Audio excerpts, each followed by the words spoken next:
Guión gráfico. Diles que no me maten. Juan Rulfo, de 1917 a 1986, fue un escritor, guionista y fotógrafo mexicano nacido en Acapulco, Jalisco.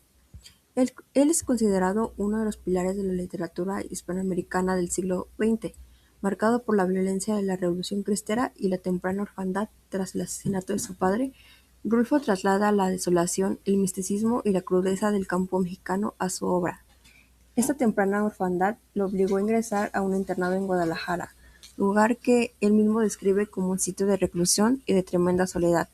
El dolor del abandono, el peso de los muertos y la desolación de la tierra que vio desde niño se convirtieron en materia prima de la literatura.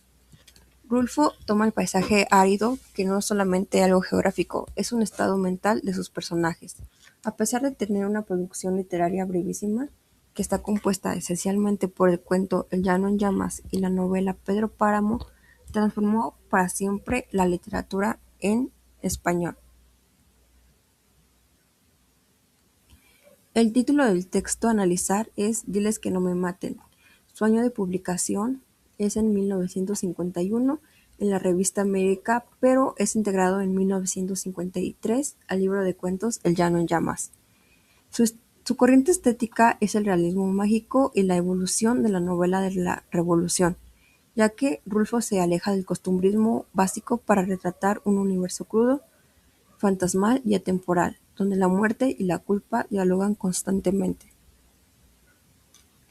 El cuento en sí narra las últimas horas de Juvencio Nava, que es un anciano campesino que fue capturado por el ejército tras pasar 35 años prófugo de la justicia, ya que en su juventud, acorralado por una terrible sequía, Juvencio asesina a don Lupe Terreros porque éste le mata a un novillo, ya que no quiere compartir sus tierras. Entonces, volviéndolo al presente, Juvencio suplica ahora a su hijo Justino que interceda ante el coronel militar para que no le fusilen.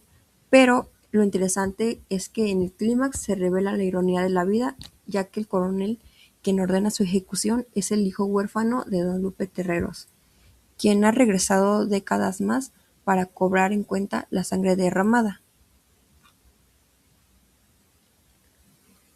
El narrador que se utiliza en este texto es una voz mixta predominantemente heterogético, ya sea en tercera persona, que conoce los pensamientos de Juvencio, pero se disuelve constantemente para cederle la voz a los personajes medianamente en los diálogos directos en la primera persona, que son hemodigéticos.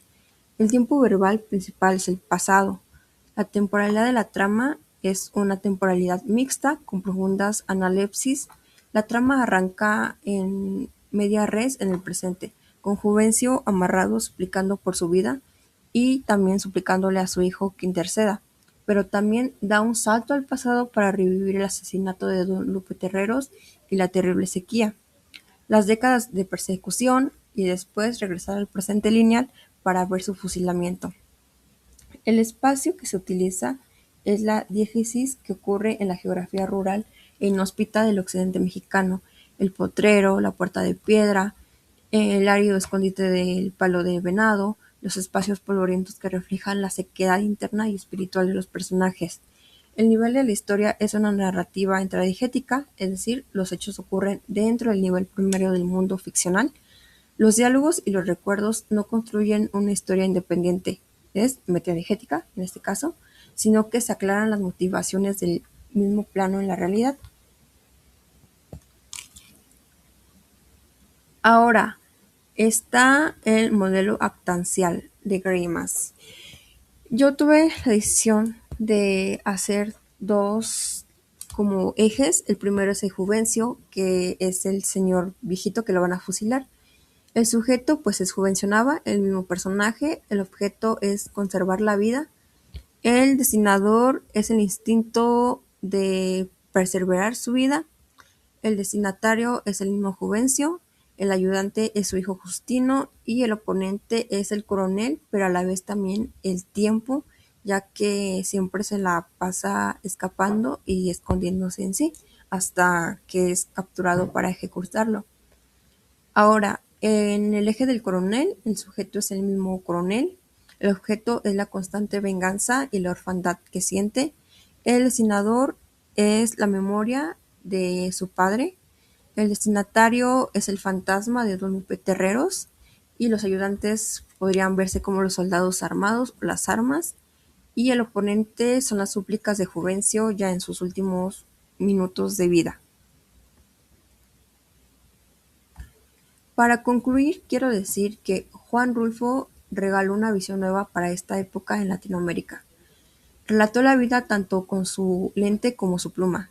Sus cuentos sirven como el referente de un México antiguo. También, gracias a su peculiar forma de escribir, se ejemplifica con facilidad el análisis narratológico como ya lo hemos visto. Gracias.